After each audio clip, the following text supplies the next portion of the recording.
Craig Richards, thank you very much for joining us. Last time we spoke, you said you only wanted to take fights where there was something in it for you. This weekend, there's something in it for you. Just talk to us a little bit about what's coming up. The WBA Super World title coming up this Saturday. As I said, the risk to reward, and there's definitely a big reward at this risk. This is amazing, and it's one that I'm genuinely buzzing for you. What do you know about your opponent? What have you studied? What are you expecting? I know he's got a massive amateur pedigree. I know he's done very well, won a lot in the amateurs. As a professional, he's 17-0, 11 KOs, got some decent names on his resume. And he's quite good skillfully. He's got good hands, good feet. He's a good fighter. What do you feel about the reaction to this fight? A lot of people saying Bivol is of a very, very high standard. When you see these comments, people saying these things, what do you think about it? Do you think you're at that level as well? I believe I'm at that level, but in life you have to prove you're at that level. People ain't in my head, they're not in the gym with me.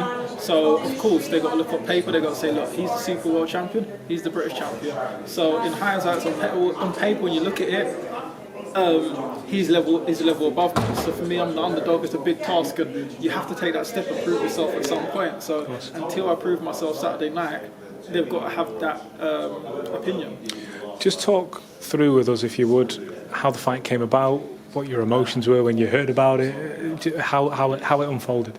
Oh, so basically, like before the British title fight, we was looking at moving that direction. There was fights where we could have put for interim world titles, and obviously when you're at that level, you'll be then pushing on to world titles.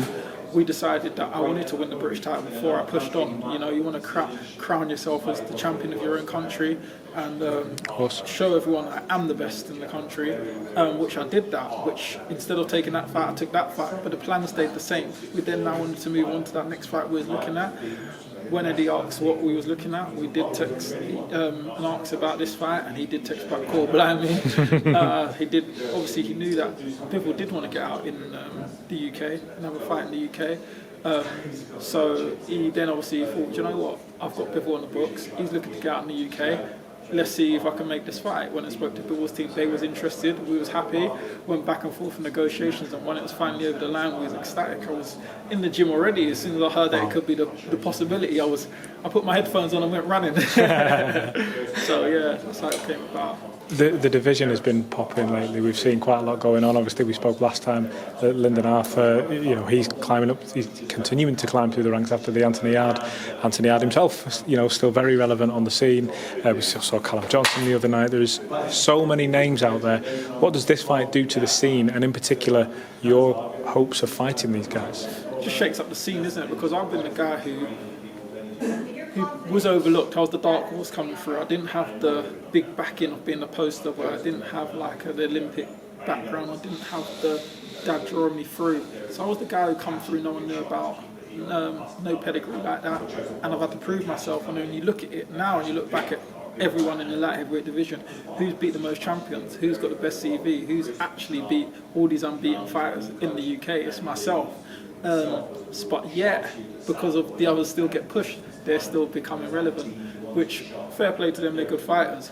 But I just believe, like, now I've done all of that, this will crown that I feel like I'm the best fighter. Let's talk about if, you may say when, you get the victory on Saturday night. I'm not for one moment suggesting you're overlooking an opponent here, certainly not one at the level of Dimitry Bivol. But just go with me. Yeah, okay. Humour me. If you get past this fight on Saturday night, where do you look? Do you want to raise the game again? There's obviously another name that goes around that kind of level. Is that where you would look to, or don't know, tell me if I need to get back down, take one fight at a time? What do you think? I personally, as we said, I literally just been looking at Dimitry Bivol.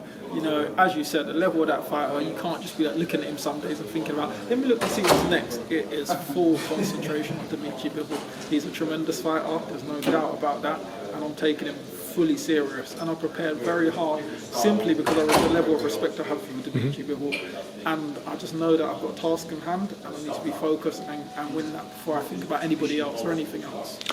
Talk to me a moment, if you would, about the card, because it's from a fan's perspective, it's amazing. Every single fight is don't miss this for whatever reason. If it's a young rising star, if it's the next step on a journey, if it's a comeback, if it's for whatever reason, these are unbelievable. What do you think about being a part of that? I'm ecstatic because every single fight on the card could be its own headliner. Everyone can headline a show, you know, so you put it all together as box office because you've got loads of headers on one card. So I'm happy to be a part of it, you know, because I believe in my ability, and the wider the audience to show my ability, the better. And I believe that every one of these names on the card is going to bring in their own fans, bring in their own crowd, and bring eyes on the show. So it's tremendous that we've got a lot of great fighters on the one card.